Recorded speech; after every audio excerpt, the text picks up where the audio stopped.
For the last 30 years, the beat-em-up genre has come and gone. From arcade prominence to console hits, the genre has had its share of literal and figurative smash hits. Whether you cleaned up the mean streets, foiled the Foot Clan, or thwarted Magneto, the genre focused on one or more heroes walking through a 2D or 3D environment, beating up everything and everyone that stands in their way.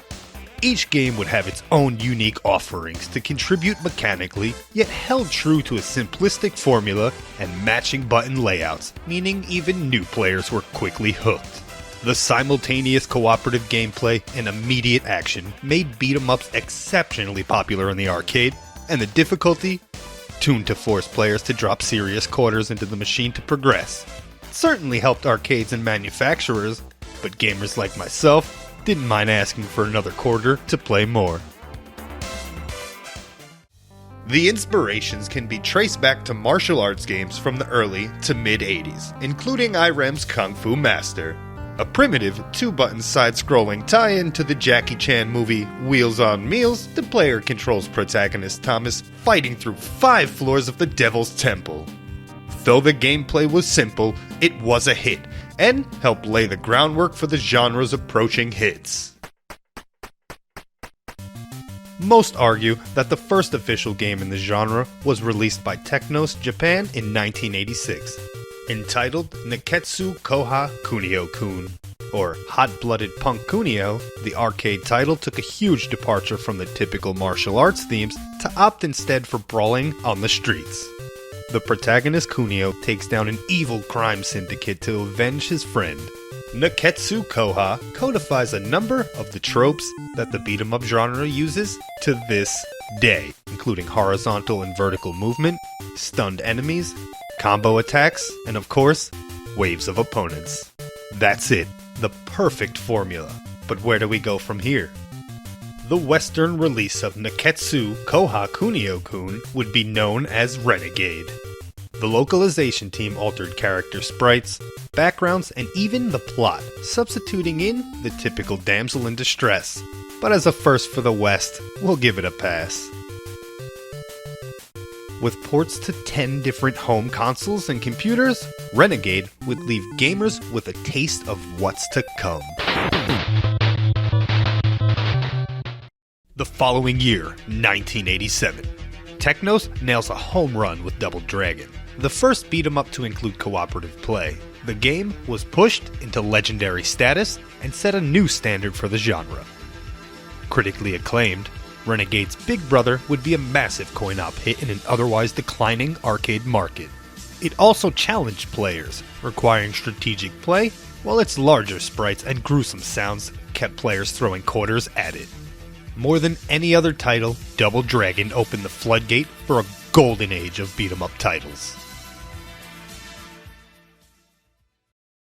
Meanwhile, Kunio's success in Japan had turned the hot-blooded punk into the lead of his own series, sometimes known as the Neketsu High series. Its 2 immediate follow-ups, 1987's Neketsu Koko Dodgeball Boo and 1989's Downtown Neketsu Monogatari, were taking the beat-em-up genre in new directions. The former is better known to us as Super Dodgeball and features the familiar cast playing a high-stakes international version of the popular schoolyard sport. And though it saw release on a variety of platforms, it is likely best remembered by its 1988 NES port, notable for being Sony's first published game in North America.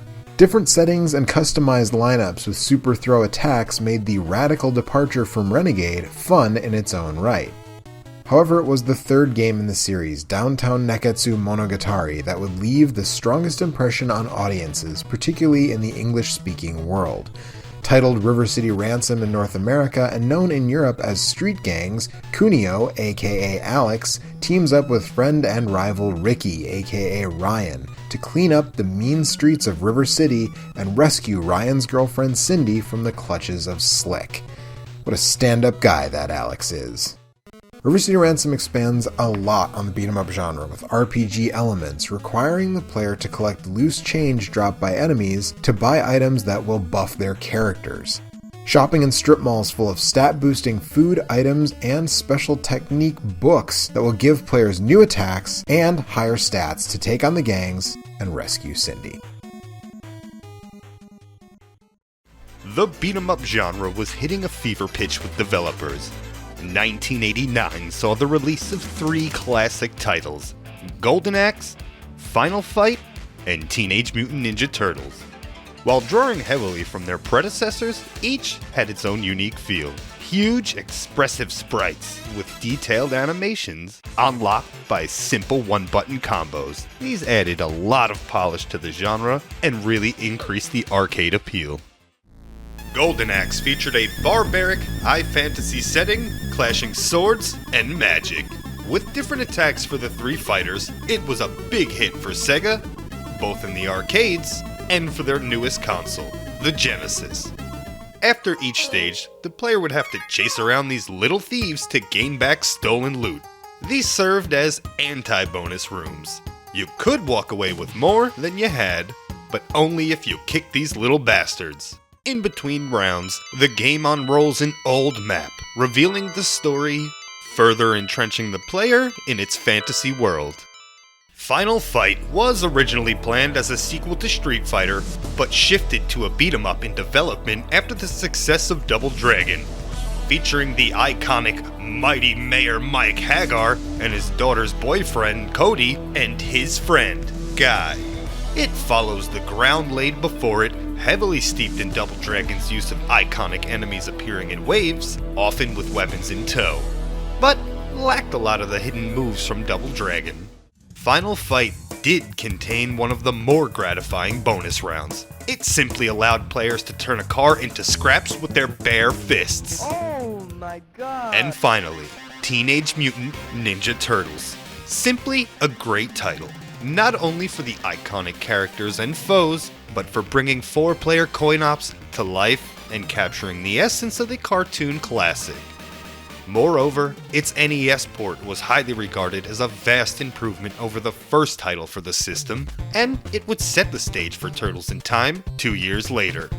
For its lack of any unique features, Teenage Mutant Ninja Turtles was very marketable to kids, which garnered a much larger audience for the genre.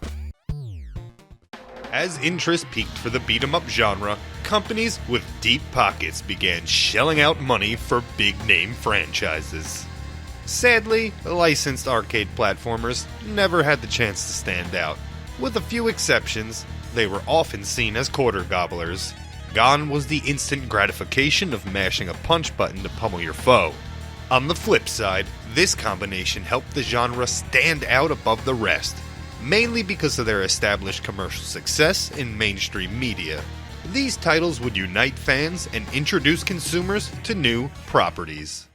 Some of the most iconic heroes now at the fingertips of their fans. Oftentimes, home console ports would be released to coincide with its arcade counterpart. A game like The Punisher is the best example. Not a perfect visual representation, but it offered up a very similar experience, unmarred by technical limitations. Attempts weren't always given the same amount of attention. Games like Capcom's Alien vs. Predator, top tier when it comes to the arcade beat-em-ups. It blends an enjoyable combo system, boasts a high number of enemies on screen, and runs smooth as butter. Truly an experience to ignite all the senses. But released a year earlier, Alien vs. Predator by Activision on Super Nintendo is anything but super. Stiff gameplay, boring to look at, limited sprites on screen, and enemies take far too many hits before dying. Quite the opposite of the fast, combo-based gameplay that arcade gamers grew accustomed to. Nothing good lasts forever, and while there were a number of hits in this era, for many, Streets of Rage 2 was the standout. 4 fighters with a bevy of moves to punish pathetic street punks. Axel and Blaze with their martial arts, Skate with his speed, and Max with his body.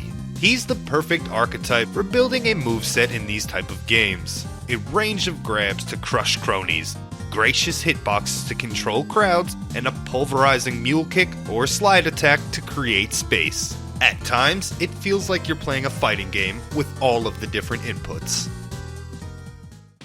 The arcades continued to feature iconic cabinets such as The Simpsons and exclusives like Cadillacs and Dinosaurs, though consoles had their fair share of fun too, such as Batman Returns and what's probably the best game in the series, Final Fight 3.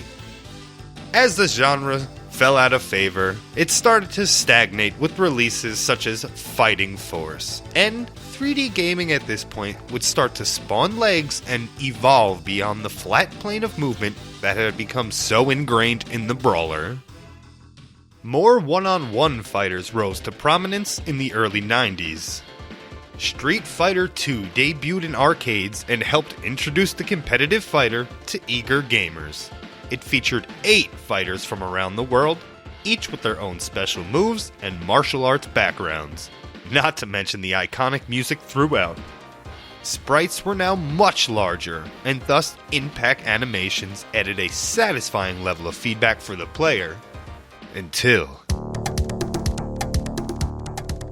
heavily riding on the wind that was Street Fighter II, Mortal Kombat released in 1992. Instead of colorful sprites, MK used digitized images captured from real actors to create 7 combatants. These grittier looking sprites would complement the old Kung Fu movie story and theming. Bone-crunching sounds and brutal fatalities caught the attention of gamers and parents. Each fighter had one projectile attack and another to close the gap. Stack a manual block button on top of that, and fights became a mental game of chess with your opponent. Mortal Kombat also has the best uppercut in gaming history.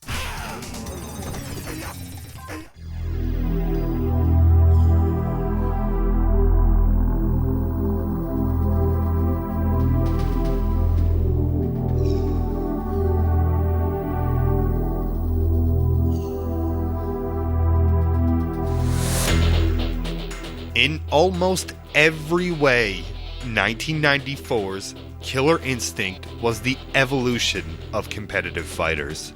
Lightning-fast action and flashy movesets made it easy to combo your opponents by chaining special attacks. Because of this, no 2 fighters played the same, and this would require a bit more knowledge of its combatants. And damn did it look good in motion. Visually, Killer Instinct would stand out amongst the rest with its pseudo 3D graphics.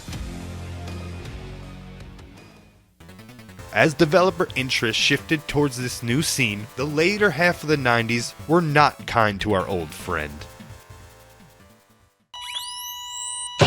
Stable condition. Check. While it may have taken developers a few years to wrap their minds around 3D game development, the genre was revived, but things were a little different. In 2001, Capcom developed and published Devil May Cry, a high-octane hack-and-slash action-adventure. The game was originally slated to be part of the Resident Evil series, but they felt the direction wouldn't fit, though fixed cameras remained.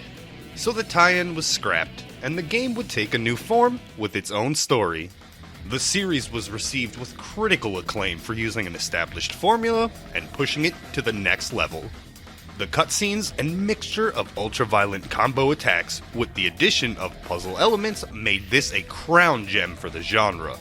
The visuals packed a real punch, and the fluid level progression made this an enjoyable game to revisit all these years later. Devil May Cry went on to spawn many sequels and still has games releasing to this day. The original sold millions of copies and set a new standard for what can be done with the mechanics. The genre began to mature and sprout new ideas with titles like Rise to Honor, which had the player control combat with the right stick, punishing combat in Ninja Gaiden, and epic boss fights from God of War. Things are shining bright today as games still adopt many of the genre's familiar mechanics. A slew of indie titles began to emerge from inspired developers that have grown up playing brawlers. We've seen revivals of the River City Ransom series, with the newest one being released this year. Not to mention the recent Double Dragon Kunio-kun collection, which translates a ton of games that were never brought over to the US. And let's not forget Streets of Rage 4 is on the way, proving there is still life in this tired machine. And as always, remember kids, winners don't use drugs.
Make